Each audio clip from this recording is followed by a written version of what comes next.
Al-Quran dan hadis sebagai pedoman hidup. Al-Quran merupakan pedoman hidup umat Islam yang selalu digunakan hingga akhir zaman. Selain Al-Quran yang menjadi pedoman, ada hadis-hadis Nabi yang menjadi pendukung dari penjelasan Al-Quran. Sebagai dasar dan pedoman yang dapat membuka pikiran untuk dapat menilai kebenaran atas bimbingan wahyu. Yang kedua, sebagai pembimbing sekaligus dapat menjelaskan persoalan yang diragukan. Yang ketiga, sebagai petunjuk. Dan yang keempat, sebagai rahmat bagi orang-orang yang beriman. Contoh perilaku yang mencerminkan yaitu ada di dalam surah An-Nahl ayat 16. Yang pertama yaitu setiap umat Islam wajib patuh dan taat hanya kepada Allah. Yang kedua, selalu mengembalikan setiap permasalahan kepada Al-Quran dan hadis. Yang ketiga, meyakini bahwa Al-Quran dan hadis dapat dijadikan pedoman dalam kehidupan di dunia. Dan yang keempat yaitu senantiasa memahami isi kandungan dari Al-Quran agar dapat membedakan sesuatu yang benar dan yang salah. Seterusnya yaitu pengertian hadis. Hadis yaitu berasal dari kata al-hadis. Secara bahasa ya artinya sesuatu yang baru.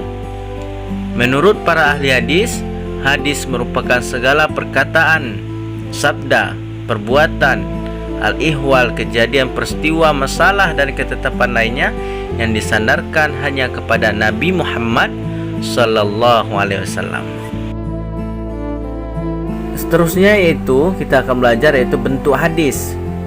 Hadis yang pertama yaitu hadis qauli, adalah hadis yang berisi tentang segala perkataan Nabi Muhammad SAW.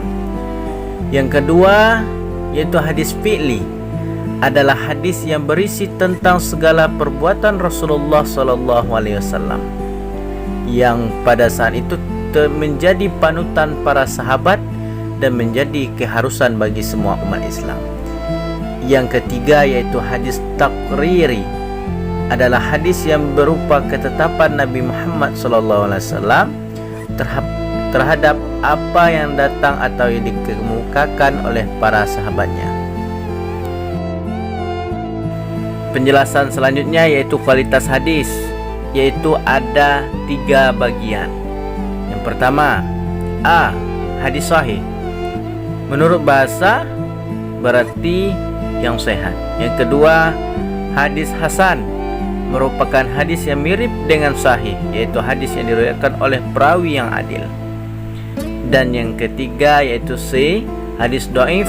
Secara bahasa adalah hadis yang lemah, yang sakit, yang tidak kuat dan tidak bisa menjadi pedoman dalam suatu hal agama. Seterusnya itu kita akan belajar yaitu tentang fungsi hadis. A. Bayan takriri, atau memperjelas isi Al-Quran. B. Bayan tafsir, menafsirkan isi Al-Quran. C. Bayan tasri, memberikan kepastian hukum. Dan yang terakhir yaitu D. Bayan tabdil, membatalkan hadis yang berfungsi membatalkan ketentuan lama.